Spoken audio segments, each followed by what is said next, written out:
Hi everyone! Merry Christmas! For the second year in a row, we're both somehow too lazy to do just a normal Christmas card like everyone else, but motivated enough to set a week aside to do one of these videos.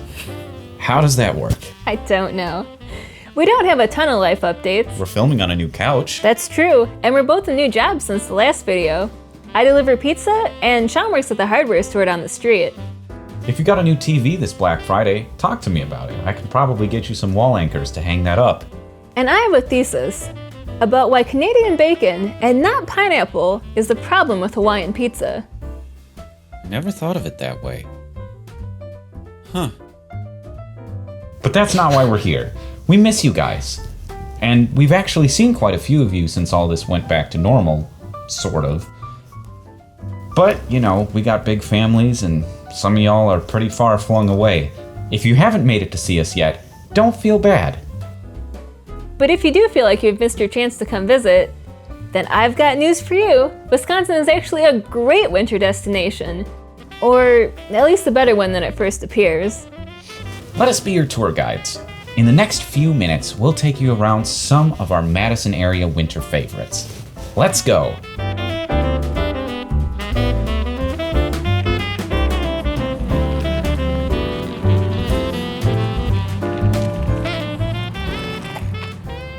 I wanted to start off this list with skating at Tenney Park, but that 60-degree day we had really threw us off track. Normally, this is the best place in town all winter long, but for now, until it freezes, only the ducks can really enjoy it. The eventual skating rink is actually a lagoon just offshore of Madison's largest lake. If you bring your own skates, it's free, but you can also rent them from the warming house over there. They also have hot chocolate. I've been coming here with my family since I was a kid, and it's just as much fun now as it was back then.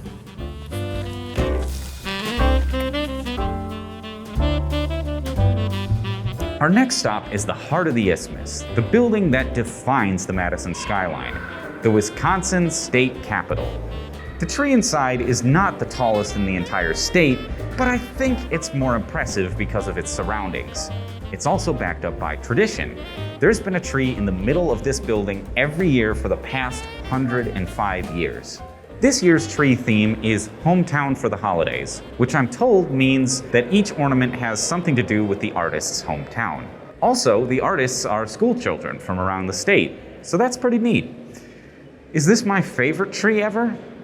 No, I think that's a bit much, but it is a must-see for anyone who's a visitor to the city.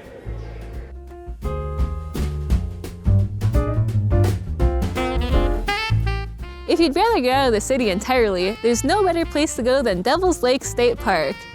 For me, this is one of those places that's just as much about the journey as the destination. Unless the Wisconsin River is frozen or flooded, you can take a free ferry to get here.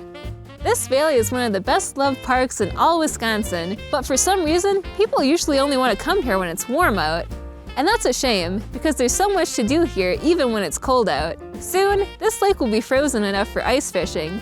And my first date with Sean was actually a hike here, almost exactly 4 years ago.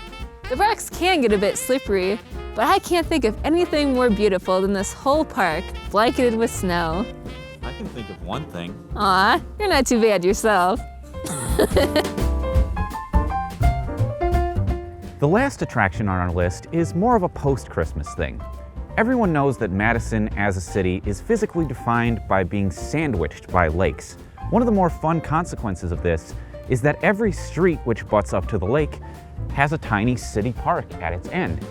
Free lake access is great, but these parks' usefulness are often limited by available physical space. But then winter comes. The lakes freeze over and these little parks are suddenly gateways to a wonderland of winter possibilities. People, of course, do the obligatory ice fishing, but they also do so much more with all that space that's suddenly available to them. There's a track that people sort of naturally pack down in their walks and runs around the perimeter. They make igloos, they make skating rinks. When people are done with their Christmas trees, they haul them out into the middle. Last year they made a maze, and then a couple weeks before the lakes unfroze, they just burned all of them in this giant bonfire. It was incredible, magical. Honestly, one of the best holiday traditions I've ever been a part of. Well, that's it. That's our top 4 attractions for a Wisconsin winter vacation. Hang on, aren't top 5 lists better for YouTube engagement? Well, yeah, but I mean, this kind of is a top 5 list, right? If you think about it, we showed them 4 places, but we're like the number 1 reason to visit, so that's 5 total. Oh, okay, I can work with that. Whatever the reason, we hope to see you soon. And in the meantime, please, we love you all.